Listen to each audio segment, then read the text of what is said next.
share thoughts about psychic ability and how it develops. When I say psychic ability, I am referring to any extrasensory ability.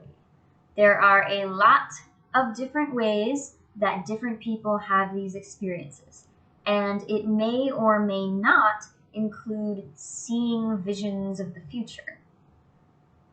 I do believe that everyone is capable of developing psychic abilities. There are aspects of nature and of nurture involved in the development of psychic ability.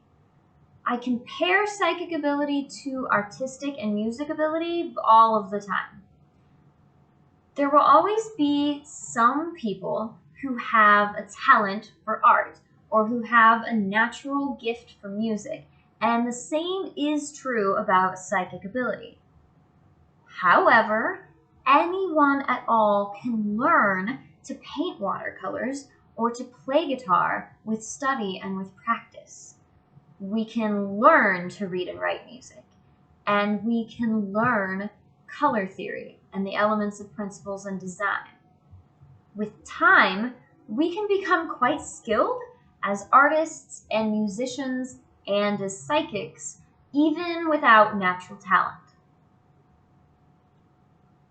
One factor in developing psychic ability that isn't exactly natural or intentional, though, is trauma.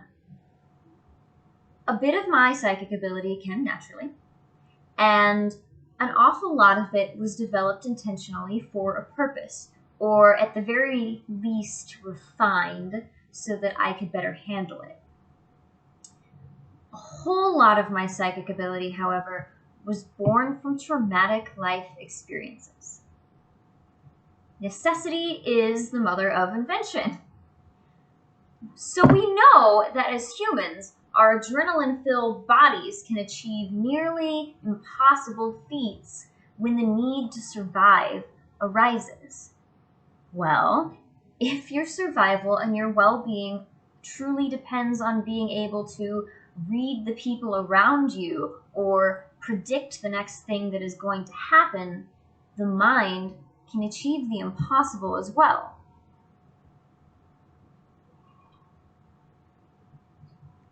This shouldn't really come as a surprise when you think about it. Most of the methods that spiritual and magical practitioners use in order to trigger psychic experiences are to some extent physically or mentally traumatic. The herbs and substances used for shamanic or trance work are poisons that do hurt the body. Sweat lodges, sleep deprivation, fasting are also things that all disrupt the cycle of the body. Loud and repetitive chanting paired with wild spinning and dancing is overstimulation. Vivid mandalas and thick incense can be overstimulating as well. Even the practice of doing our magical work and our meditations in the dark is a form of sensory deprivation. Now, the idea with these methods, of course, is that we're causing controlled and mild experiences in moderation, gradually building experiences and building our ability. When people in the metaphysical store where I work ask me how to develop their psychic ability, I always talk about establishing long-term practices and building that ability gradually. Nobody ever likes my answers.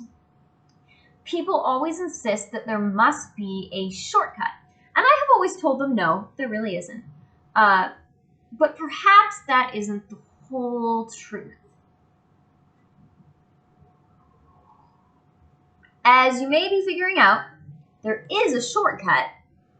The shortcut is trauma.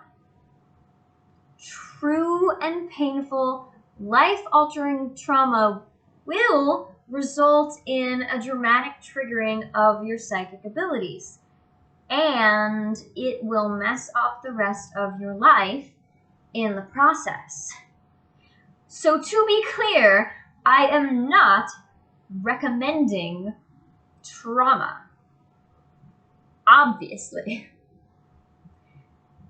Developing psychic ability is a wonderful goal, but there is more to life than that. One of the magical areas that I'm most skilled with is dream work and astral work. And this ability came entirely from trauma because I had a need to escape my reality of both physical pain and painful living situations that I couldn't change. Then, when the time came that I could make changes in my life, well, it was no longer healthy for me to be trancing out constantly. I still have the ability to do dream work and to do astral work when I need to or I want to. But I also had to acknowledge that that was a coping mechanism for me, and I had to focus on building a real physical existence that was going to be good for me. Understanding the relationship between trauma and psychic ability is important, not only because this can help us further develop our psychic ability, but because it's a part of our trauma healing process. Trauma healing is also incredibly important.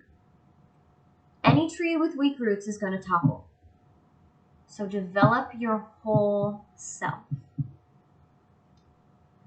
That is my message for the day. My name is Katerina Elaine, for those of you who don't know, and you can learn more about me, who I am, and what I do by subscribing to my YouTube channel or following me on social media. Details will be in the post.